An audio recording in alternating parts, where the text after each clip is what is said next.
Hello and welcome to Newsmakers on CHCH Podcast for this Wednesday, January 24th, 2024. And on today's show, I'm very pleased to once again be joined by political commentator Keith Leslie.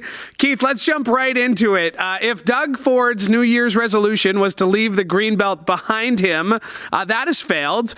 Toronto Star first to report this week about the existence of an internal email that claims the Premier's office knew about Greenbelt land swap deal earlier than they claimed. Are people over this? Is it going anywhere? It's not going away, and of course the main reason it's not going away is because the RCMP are still investigating in the background. Premier Ford obviously hoped, as did his entire government, that when at the end of September he announced, okay, look, we're backing off on that 7,400 acres that we'd taken out of the Greenbelt. We're putting them back in. We're going to protect them. I'm sorry, I shouldn't have done that. But he always maintained, the Premier did, that he never knew about these particular lands that were selected until basically a week before it got to Cabinet.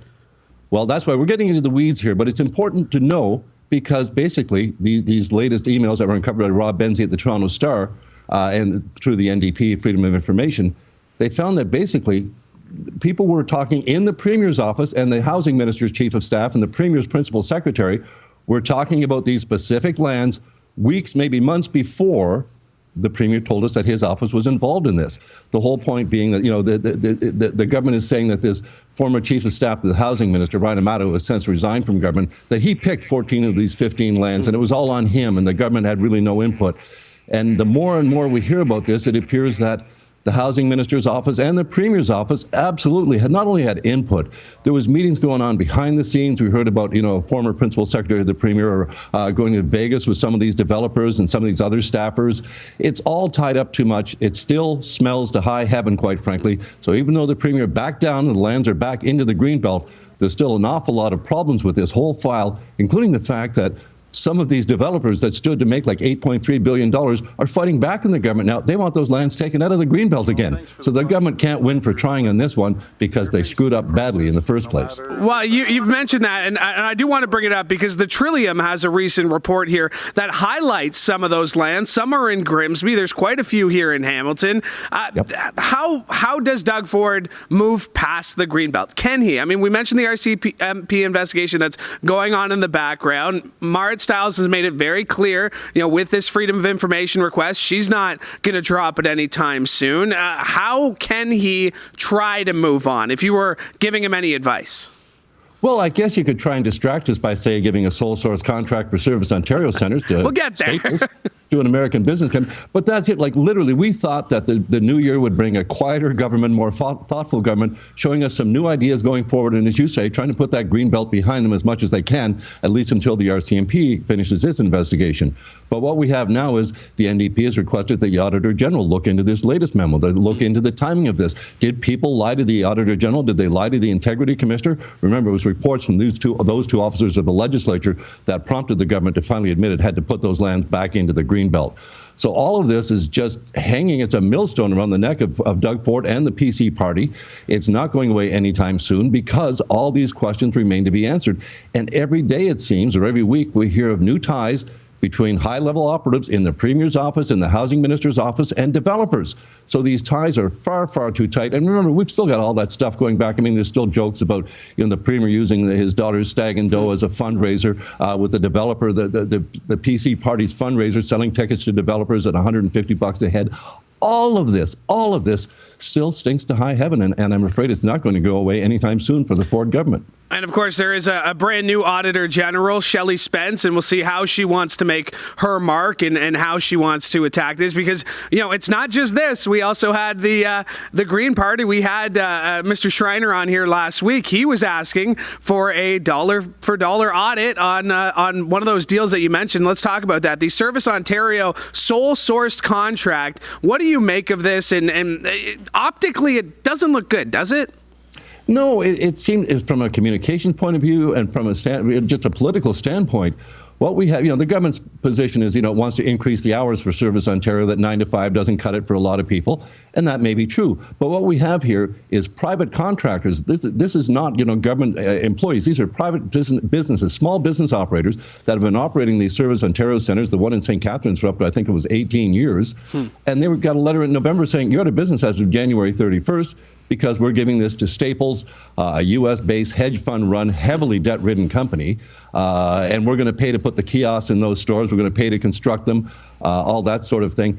It does make sense to some degree from a government point of view, or any retailer's point of view, to downsize your retail footprint while also expanding your hours of operation, the service available to people.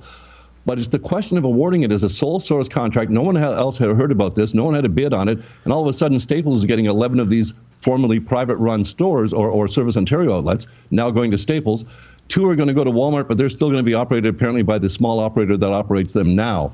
So it's a very confusing situation. And the Premier is trying to make it look, he basically crapped all over the reporter, Richard Southern from City News, who broke this story, saying, well, the details aren't right. But he never once addressed why it was a sole source contract. That just stinks to high heaven. And now we hear today, we've heard this before, but we actually saw a copy of the letter today. The government sent these operators, please don't talk to the media. Whatever you do, hand them, refer them to our media personnel, and they'll talk to them. So here's what you say to a reporter. Just say, I can't talk to you. We'll have to refer you here, get their name, their address, their deadline, all this sort of stuff. Why would people who are being put out of business by the government agree to a government gag order? And why does the government need to put a gag order on these people about this? They're being put out of business. They're going to talk, and we've already seen some of them are. Yeah, we saw the one in the Welland Tribune last week. They were talking, and I have the letter here in front of me. It's an appendix, Service Ontario Media Protocol. Step 1, politely decline to answer the reporter's journalist question. Politely. So you got to be polite about it. Yeah, exactly. This, again, like I said, we had Mr. Schreiner on here last week, the Green Party leader here in Ontario, talking about that. Do you think this is going to hurt Ford at all? I mean, he can say we're going to save $1 million, more convenience. Is this going to hurt him, or is this something he's going to be able to move past? Oh, I think in the long run, he'll be able to move past this. I mean, it's just, as I say, it's the whole idea of this sole source contract. Couldn't Canadian Tire have bid on it? I know they're all individually owned. Couldn't someone else have bid on it? Their rationale, first of all, saving $1 million in government programs, that's pretty small change. That's really small money, $1 million, and they haven't even said over how many years. So it's not that. Expanding the hours, okay. They've got big parking lots at Staples. They said, well, yes, so do quite a few other big box stores. And remember, this government always seems to be favoring the big corporations over the small guy. Remember, during the pandemic, who was allowed to stay open? The big box stores, not the little people, not the small business operators. So again, it doesn't play well to the whole Tory brand. You're putting small business operators out of business to give it to a big American-run company. I don't understand why, and I suspect there's going to be more. This was only 11 of the outlets, and then the 2 others that are going into the Walmart stores. There's going to be more. I think when the government announcement comes, and it's expected later this week or next, it's going to be more and more stores. I don't know if it's all Staples, but there's going to be more of these Service Ontario outlets privatized to another company or to a bigger company. Let's go back to the Auditor General, because the Ontario Liberals are asking the Auditor General to investigate the use of temporary nursing agencies. So we've heard a lot about this. I've covered stories. I've covered, protests and walkouts and all of that of nurses at hospitals who are saying, we are burnt out, we are underpaid. But we have a lot of colleagues who are going to these private nursing clinics who are making 3 times as much as they are. And they can be justified by saying, well, these nurses are so tired. The healthcare issue. We've heard Marit Stiles wanting to use it. Now it looks like Bonnie Crombie is going to go after it. How vulnerable are the Ontario provincial Conservatives on this topic? Well, it's such a broad topic. I think a lot of people are very concerned about their privatization efforts. Private surgical clinics are coming in. But again, if you're on a waiting list for one of those needed operations, hip, knee, thighs, and whatever you actually need to have repaired, if you're on a long waiting list and they're telling you you're going to go to a private clinic, but it won't cost you anything extra, that's a good thing in many people's minds. Although a lot of people, and I happen to be one of them, think that the Canada Health Act should be supreme. If we've got surgical suites in hospitals sitting empty most of the time, and we do, why are we funding new surgical clinics being built privately, and then they charge, as you say, 2 to 3 times as much for the same procedures, 4 times as much even? agency nurses is a huge issue. Apparently these companies, which as you say, charge the hospitals 2 to 3 or even 4 times, up north it's apparently 5 or 6 times what they pay for their own staff nurses. These agency nurses get paid so much more. And apparently they recruit by staying in the hospital parking lots and waiting till these nurses come out after a 12-hour shift exhausted and say, how'd you like a job with, better hours, better pay, no weekends, no overnight, all these sorts of things. You can't blame a nurse for going to the private sector if it's there and it can pay them that much better and give them a better quality of life. The government, it seems to be, is not putting the money it needs to. There's reports that there's like $2 billion short in the healthcare funding. Why is that money not flowing? And is it not flowing? We need to get more nurses hired. Obviously, the agency nurses thing, it's just unaffordable. Hospitals are now borrowing money from the big banks to pay the agency nurses and to pay the wage freeze. Remember the 1% wage freeze that the government imposed? Well, the arbitrators have all awarded, much higher awards for that going back. So now the hospitals are literally having to borrow money from the banks. They're not allowed to run deficits to pay these two things. The government needs to flow much more money through to the healthcare system. That's how we'll get more nurses in the hospital beds. Once we get the hospital beds open and staffed by nurses, then the emergency departments have more room to move people into those beds when they need to. And then we stop having not just hallway healthcare. We've got garage bay, mechanic bay healthcare. I mean, they're literally in the ambulance bays out there stacked up outside because no one can get in to treat them. The government is very, very vulnerable, I think, on the healthcare file. But if we're just seeing profits being taken out and no real benefit to the overall healthcare system, I think that's going to be a huge issue for them. As I say, people on waiting lists for surgeries, they're glad to see them come quickly. But then why are we paying so much more? And why are we not just funding the surgeries to be done in our hospitals when we know the surgical suites are empty? Well, and we've talked a lot about this area, about emergency room closures. Up in Norfolk, Suffolk, they've had a lot of issues where they'd close at 7 p.m. and be closed for a couple of days over Christmas and New Year's. We've had urgent care hours closed in Port Colborne and Fort Erie, just down the road from us here.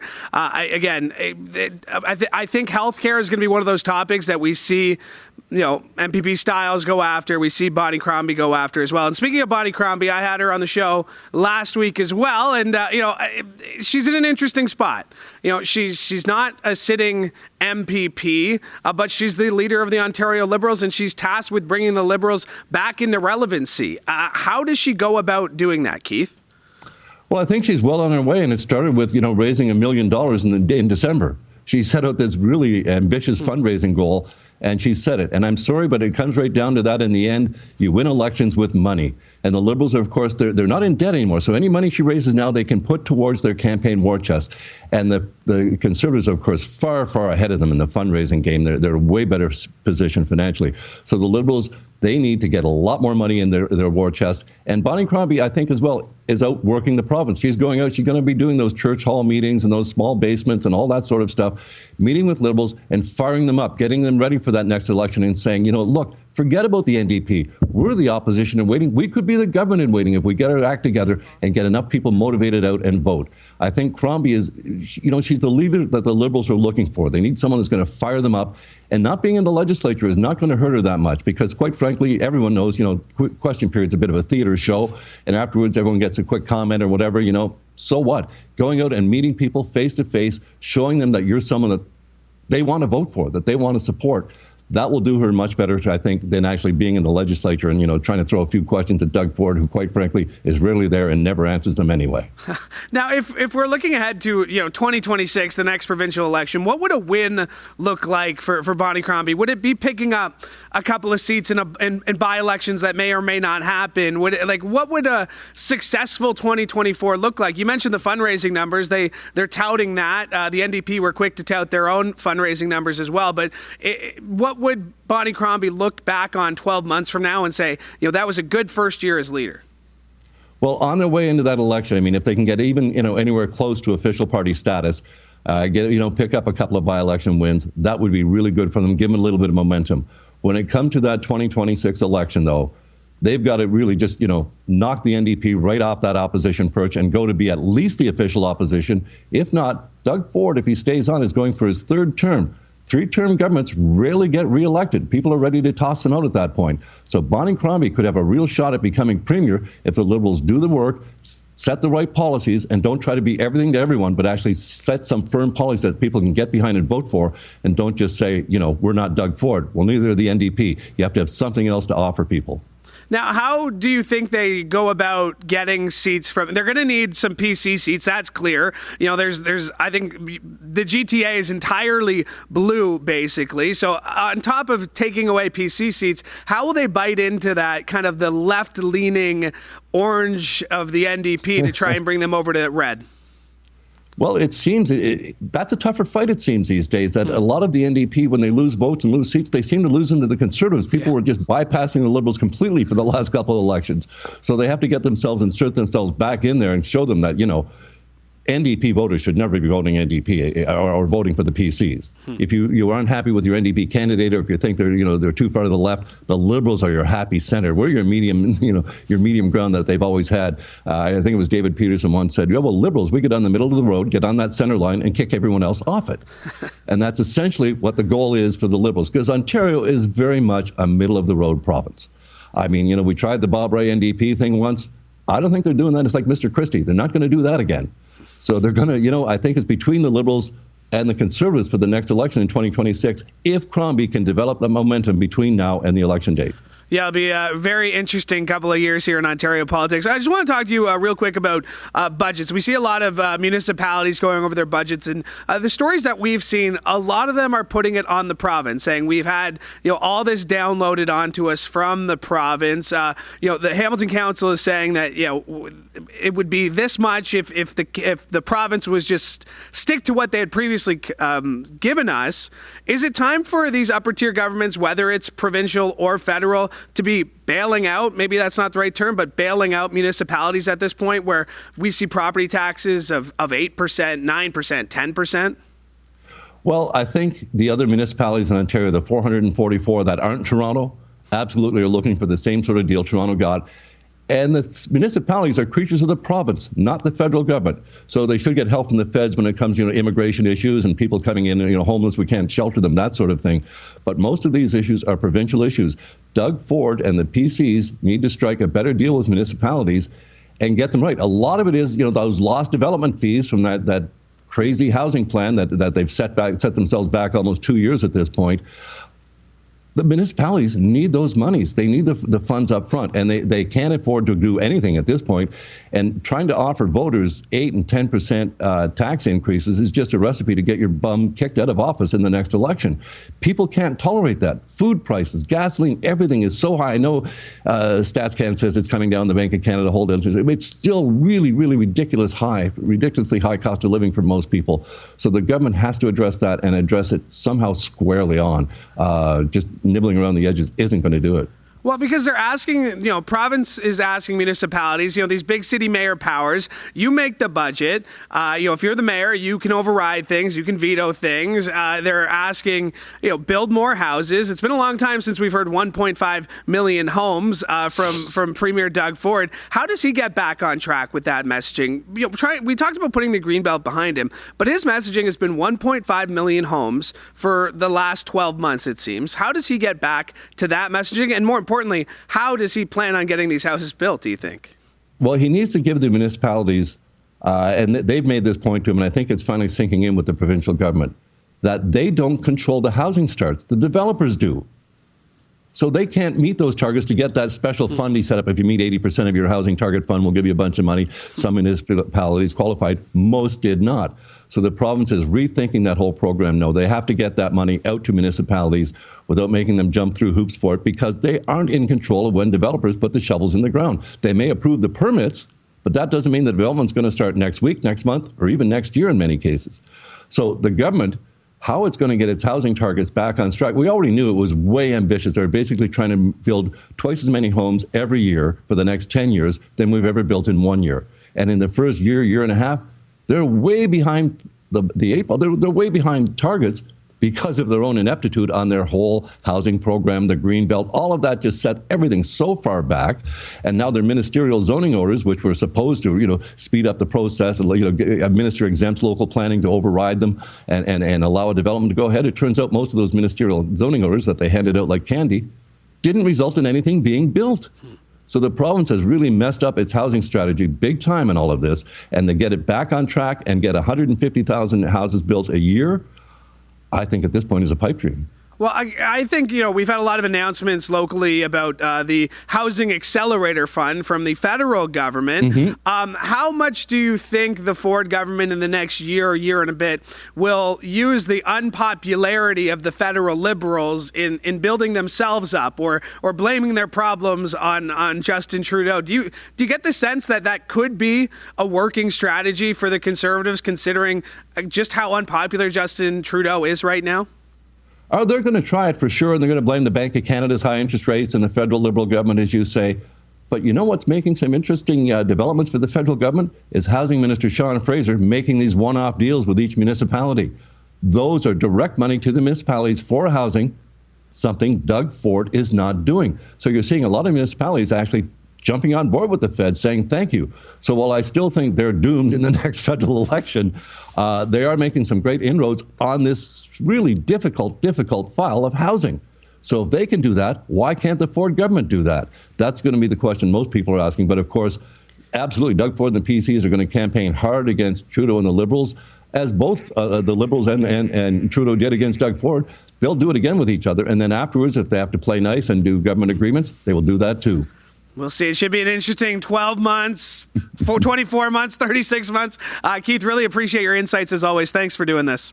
Oh, thanks for having me. I appreciate it. Absolutely. That is Keith Leslie, political commentator. My thanks to him for making the time today, and my thanks to you as well for joining us here on Newsmakers on CHCH Podcast. And remember, you can like and subscribe to Newsmakers and CHCH Podcast wherever you find your favorite podcasts, whether it's Spotify, Apple Podcasts, or on YouTube, or you can go to chch.com/podcast. And by the way, special shout out to Bubba O'Neill, who launched his brand new Sportsline podcast, and that is also available wherever you find your favorite podcasts. My thanks to Mike Corson for directing today's show, and my thanks to you as well for joining us. From all of us here at CHCH, I'm Louie Butko. Have a great day.